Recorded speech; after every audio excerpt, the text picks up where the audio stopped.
Meanwhile, Megabazus reached the Hellespont with the Paeonians, crossed the straits, and arrived at Sardis. By then, Histiaeus of Miletus was already fortifying the place he'd requested and received from Darius as reward for guarding the boat bridge, this being Mercinus along the Strymon River.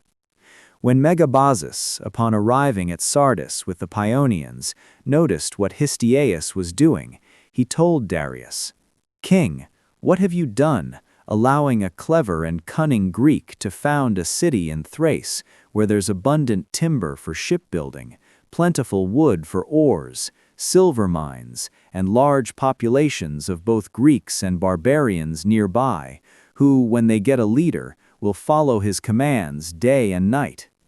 Therefore, stop this man, so you won't face internal conflict. Summon him courteously, but once you have him, ensure he never returns to Greek lands."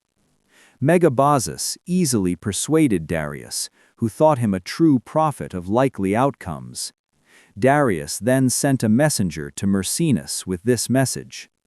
Histiaeus, King Darius says, "Through reflection, I found no one more genuinely loyal to me and my power than you. This I know from deeds, not words. Now, since I'm planning great undertakings, come to me by all means, so I can share them with you." Trusting these words, and considering it important to become the king's advisor, Histiaeus went to Sardis.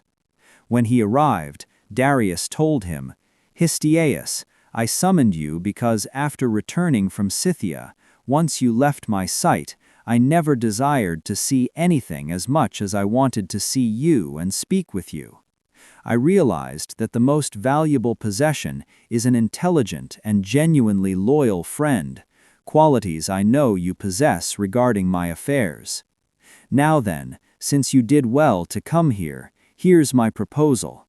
Abandon Miletus and your newly founded Thracian city, come with me to Susa, and have whatever I have, dining at my table and serving as my counselor." After saying this, Darius appointed his half-brother Artaphernes as governor of Sardis and marched to Susa, taking Histiaeus after first naming Otanes commander of the coastal populations. Otanes' father, Sisamnes, had been one of the royal judges, but King Cambyses killed him for accepting bribes to judge unjustly and flayed his entire skin. After removing the skin, he cut leather straps from it and stretched them across the judgment seat where Sisamnes had sat. Having covered the seat with these straps, Cambyses appointed Sisamnes' son as judge in his father's place, instructing him to remember what seat he occupied when rendering judgments.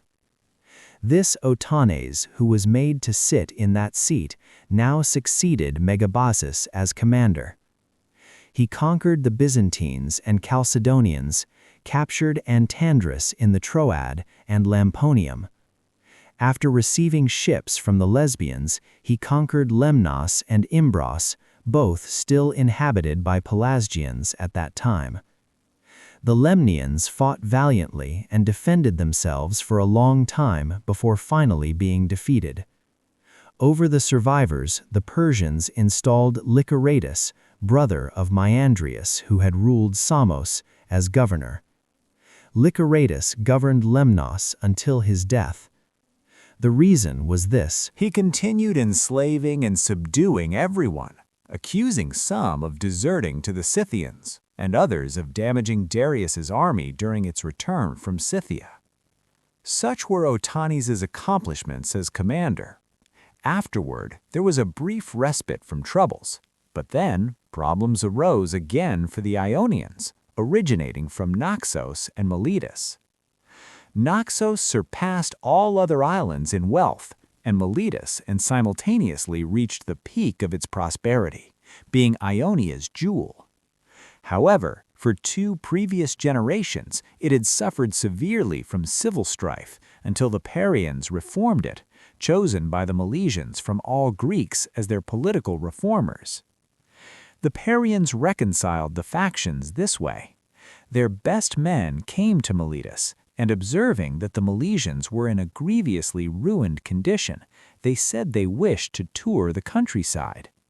While doing this and traveling throughout Milesian territory, whenever they found a well-cultivated field amid the general desolation, they recorded the owner's name. After surveying the entire land and finding only a few such men, they returned to the city, called a general assembly, and appointed these men to govern the state, whose fields they'd found well-maintained. They reasoned these men would care for public affairs as they'd cared for their own property. The rest of the Milesians, previously divided by factions, they commanded to obey these appointed leaders.